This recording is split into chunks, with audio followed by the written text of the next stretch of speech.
এবার এটাকে এরকম করে ভালো করে আজকে আমি তোমাদের দেখাবো আমি যেইভাবে আর কি গোলা রুটি বলো বা ছিলাই বলো যেটাই করি। ঠিক আছে, চলো দেখাই। এখানে ফার্স্টে আমি ওটস আর সুজি একসাথে গুঁড়ো করে নিয়েছি। ঠিক আছে, মানে ওটসটা যদি থাকে সেই জন্য একটু গুঁড়ো করে নিয়েছি ওটস আর সুজি। আর এখানে আমি চপ করব গাজর আর টমেটো। আমার কাছে সবজির মধ্যে শুধু গাজরটাই রয়েছে, তোমাদের কাছে যা সবজি থাকে মানে বিনস, ক্যাপসিকাম, গাজর সব রকম সবজি দিয়ে করতে পারো, ধনেপাতা। চলো এগুলো চপ করে নিই।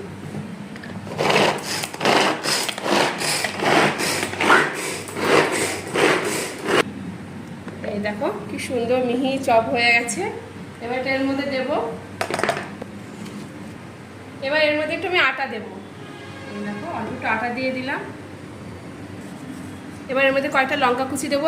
আজকে যেহেতু নিরামিষ আছে, শনিবার, সেই জন্য আজকে কোনো পেঁয়াজ ইউজ করছি না।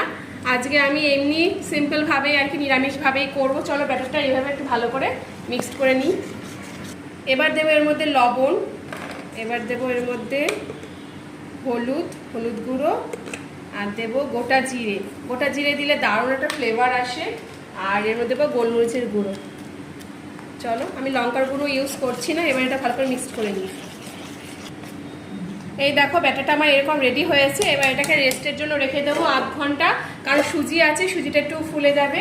তারপরে ব্যাটারটা আবার নতুন করে একটু জল দিয়ে আবার একটু পাতলা করে তারপরে গোলা রুটি করবো। আর এই দেখো এটা রেস্ট করার পরে এইরকম এসেছে। চলো এটাকে ভাজি। তাওয়াটা গরম আছে, জাস্ট একটু অল্প একটু তেল দেবো, দিয়ে এই ব্যাটারটা দিয়ে এটাকে ভালো করে আমি এইরকমভাবে করি, পাতলা করে নিই। বেশি মোটা আমাদের বাড়িতে কেউ খেতে চায় না, মানে ছিলাই বলো আর গোলা রুটি বলো, এরকম করে আমি পাতলা করে নিই 4-5টা। ঠিক আছে, এবার এর ওপর একটু তেল মাখিয়ে নেবো এই সাইডটা।